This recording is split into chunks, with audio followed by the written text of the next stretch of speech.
প্রাণ বাঁচাতে এক জেলা ছেড়ে অন্য জেলায় আশ্রয়, উত্তপ্ত ধুলিয়ান শমশেরগঞ্জ। প্রাণ ভয়ে মালদায় আশ্রয়, নৌকায় করে ভয়ে পালালো ধুলিয়ানের বাসিন্দা।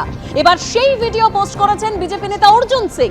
বাংলায় অরাজকতা চলছে, নৈরাজ্যের মুর্শিদাবাদকে হিন্দুবিহীন করার চক্রান্ত। পুলিশ ঘটনার অনেক পরে এলাকায় ঢুকছে, পুলিশ কর্তারা ভাষণ দিচ্ছে, ওখানকার তৃণমূলের বিধায়করা নাটক করছেন। বিহার ঝাড়খণ্ড থেকে হিন্দুদের নিয়ে মুর্শিদাবাদে ঢুকবো, একদিনে সব খালি করে দেবো। প্রাণ বাঁচানোর জন্য তারা এখন চলে আসছে মালদা ডিস্ট্রিক্ট পাল্লালপুর গ্রামে, কালিয়াচক 3 নম্বর ব্লক, এবং ওই পারে হচ্ছে মুর্শিদাবাদ। যেভাবে মুর্শিদাবাদকে হিন্দুবিহীন করার যে চক্রান্ত চলছে, যেভাবে পুলিশকে সঙ্গে নিয়ে দুজনকে কুপিয়ে খুন করে দেওয়া হয়েছে, 4 ঘন্টা পরে পুলিশ গেছে ওখানে, আর পুলিশ কর্তারা বড় বড় লম্বা লম্বা কথা বলছে। হিন্দু পরিবার সনাতনী মেয়েরা বাচ্চারা নৌকা পার করে মালদা দিকে পলায়ন করছে। আজকে ওনার এমপিরা নাটক করে কান্নাকাটি করছে। খলিলুর রহমান আজকে শমশেরগঞ্জের এমএলএ নাটকবাজি করছে কি আমার উপরে হামলা হয়েছে। বিহার আর ঝাড়খণ্ড থেকে হিন্দুদেরকে নিয়ে ওখানে আমরা ঢুকবো, একদিনে খালি করে দেব। মমতা ব্যানার্জি খেলা করছেন, অভিষেক ব্যানার্জি ওখানে লম্বা লম্বা ভাষণ দিচ্ছেন। বাংলার সংস্কৃতিকে নষ্ট করা যদি মূল কেউ থাকে তার নাম মমতা ব্যানার্জি।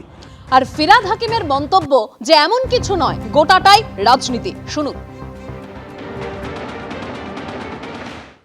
এরকম কিছু না, এগুলো সব রাজনীতি।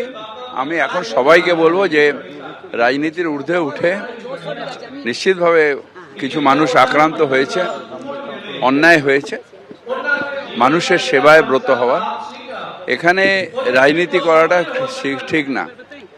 এখন মানুষের একটা যে যারা আক্রান্ত হয়েছেন তারা হিন্দু আছেন, মুসলমানও আছেন, সব মানুষের পাশেই মানুষের দাঁড়ানো উচিত। মানব ধর্ম তাই বলে। লজ্জা, এটা আমাদের সত্যিই যে ফ্যামিলির লোকরা আজকে তাদের আত্মরক্ষার তাগিদে বা তাদের জীবন সংশয় রিস্ক এর মধ্যে পড়ে গেছে যে কখন আমাদের উপরে হামলা হবে, এই আশঙ্কা করে তারা যদি নদী পেরিয়ে হোক, যে কোনো ভাবে হোক, যদি আমাদের জেলা ছেড়ে বা এলাকার যে বাসিন্দা, স্থানীয় বাসিন্দা সেই এলাকা ছেড়ে যায়, এর থেকে আমাদের লজ্জার আর কিছু হতে পারে না। আমরা কোনো মতেই এই ধরনের বর্বরতাকে মান্যতা দিতে পারবো না। আমাদের জেলার প্রত্যেকটা ধর্মের মানুষের সুরক্ষিতভাবে বসবাস করার অধিকার রাজ্য প্রশাসনকে ব্যবস্থা করতে হবে। যারা ফেরত যাচ্ছে তাদেরকেও প্রশাসনকে ফিরিয়ে এনে তাদেরকে নিরাপদে যাতে সেখানে থাকতে পারে, দরকার হলে তাদের বাড়ির পাশে পুলিশ পিকেট বসিয়ে রেখে তাদের এই ধরনের কাউকে করতে দেওয়া যাবে না।